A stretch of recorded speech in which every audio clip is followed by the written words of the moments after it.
எப்ப கல்யாணம் பண்ணிக்க போறேங்கிற கேள்வி எரிச்சல் ஊட்டுவதற்கு என்ன காரணம்? என் லைன்ல ரொம்ப நீ கிராஸ் பண்ற.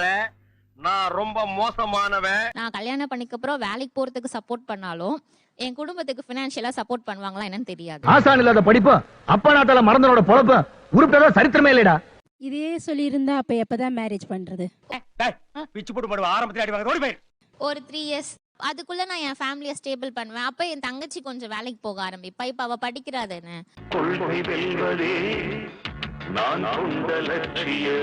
இப்ப என்னன்னா இதே ரீசன் தான் அவ வைப்பா. இன்னும் என் தங்கச்சி வேலைக்கு போட்டோம், அவளுக்கு ஒரு அலைன்ஸ் பாக்கட்டும், அவளுக்கு முடிச்சுட்டு கூட நான் பண்ணிக்கிறேன். பொட்டல ஓட்டுற நாயே என்ன பார்த்தா உனக்கு நக்கலா தெரியுதாடா? ரொம்ப கிளியரா சொல்றாப்ல, என் வீட்டுல இந்த நெருக்கடி இருக்கு, எங்க அம்மா அப்பாவுக்கு நான் ஹெல்ப் பண்ணணும். என்ன பிரச்சனை இதுல? உங்களுக்கு என்ன பிரச்சனை இருக்கு? எனக்கு தான் பிரச்சனை. பிரச்சனை இல்ல, எங்க அக்காவும் ஆசைப்படுறல. இவங்க ஆசைப்படுறதை விட எங்க அம்மா வந்து நிறைய நெருக்கடிக்கு தான் சார் ஆளாகுறாங்க. சோத்துக்கு திண்டாடணும்.